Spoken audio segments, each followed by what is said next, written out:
या अशा म्हणजे फारच दुःखद घटना आहे. या घटनेच्या बाबतीत बोलत असताना ओबीसीच्या आरक्षणाला आपल्या कुठला तरी धक्का लागतो आणि त्यातून आपलं सर्वस्व संपवलं जातं अशी भावना येणं, त्या भावनेतनं कुणाचाही विचार न करता, पोटच्या 3 मुलीचा, मुलाचा, बायकोचा, आईवडिलाचा विचार न करता आपण आपला जीव संपवावा आणि या ओबीसी आरक्षण वाचावं, या आंदोलनात आपली आहुती द्यावी, अशी ही एकंदर घटना आहे. माझी सर्वच ओबीसी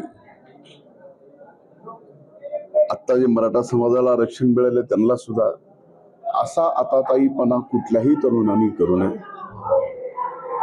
असा आताताईपणा केल्याने आपलं घर उघड्यावर पडतं. कुणाच्याही आरक्षणाला धक्का लागणार नाही आणि ओबीसीच्या आरक्षणाला तर धक्का लागणारच नाही याची जबाबदारी स्वतः सरकारने घेतली आहे, माननीय मुख्यमंत्र्यांनी घेतली आहे, माननीय उपमुख्यमंत्र्यांनी घेतली आहे, भुजबळ साहेबांनी घेतली आहे, आम्ही घेतली आहे. त्यामुळं असा आताताईपणा करून एखाद्याचा जीव गेल्यानंतर त्याचं घर उघड्यावर पडलेले अनेक उदाहरणं मागच्या काळात आपण महाराष्ट्रात पाहिले. म्हणून विनंती आहे की सरकार सजग आहे, कुठल्याही आरक्षणाला धोका बसणार नाही याची काळजी घेत आहे. मुख्यमंत्री देवेंद्र फडणवीस आपलं बोलणं झालंय का? आज आपण या ठिकाणी भेट दिली. माझं आदरणीय देवेंद्र फडणवीस साहेबांचं बोलणं या ठिकाणी झालेलं नाही, पण माझा त्यांचा मेसेज झाला आणि त्यामध्ये भुजबळ साहेबांचं त्यांचं कदाचित बोलणं झालं असेल, पण या बाबतीत त्यांनी मला निश्चितपणानं सांगितलंय की ओबीसीच्या आरक्षणाला कुठेही धक्का लागणार नाही आणि त्याबाबत सरकार सजग आहे. त्यात सगळ्यात मोठं उद्बोधन कुणी करायचं? माध्यमांनी. आमच्यासारखे एकीकडं एक ओढतं, एकीकडे एक ओढतं.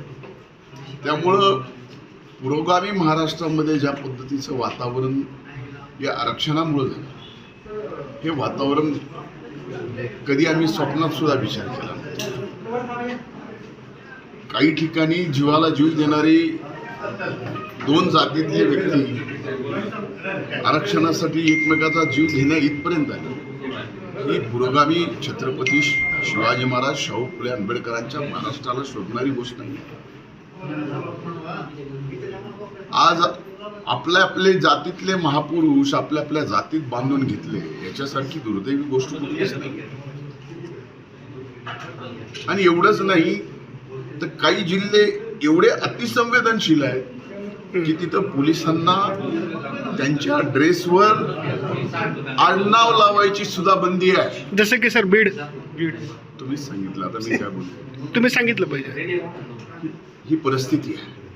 म्हणून आता या महाराष्ट्रात, या पुरोगामी महाराष्ट्रात सर्व जाती धर्म एकत्र गुण्यागोविंदांनी गावात जे युगपुरुष छत्रपती शिवाजी महाराजांनी गावकूस घालून दिले, तो गावकूस टिकवणं आता प्रत्येकाची जबाबदारी आहे. आणि ती प्रत्येकाची जबाबदारी मध्ये सगळ्यात मोठा वाटा सरकारचा सुद्धा. स्टेटमेंट खूप तीव्र येत आहे. एक लक्षात घ्या, मध्ये मी 2.5 महिने माध्यमांशी बोलतो.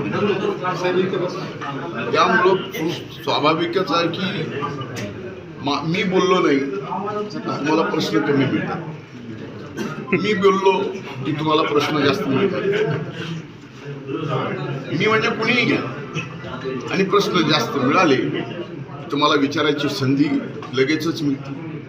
मग तो प्रश्न त्याच्यासमोर जातो, मग त्याच्याकडनं उत्तर आल्यानंतर पुन्हा तुम्हाला प्रश्न मिळायची संधी मिळते. हे याच्यासाठी सुद्धा चाललंय. म्हणून माझी विनंती पहिल्यांदा मी केली की माध्यमांनी सुद्धा या सर्व विषयात सबुरीने घेण्याची गरज आहे. सुद्धा आणि या सरकारनं ठिकाणी आरक्षणाला धोका हे केलेलं आहे. शासनाकडून जी मदत मिळेल त्या बाबतीत मी आता सांगणं योग्य नाही, पण आमच्यासारख्या अनेक जण आहेत की जे या ठिकाणी या कुटुंबाला मदत करतील.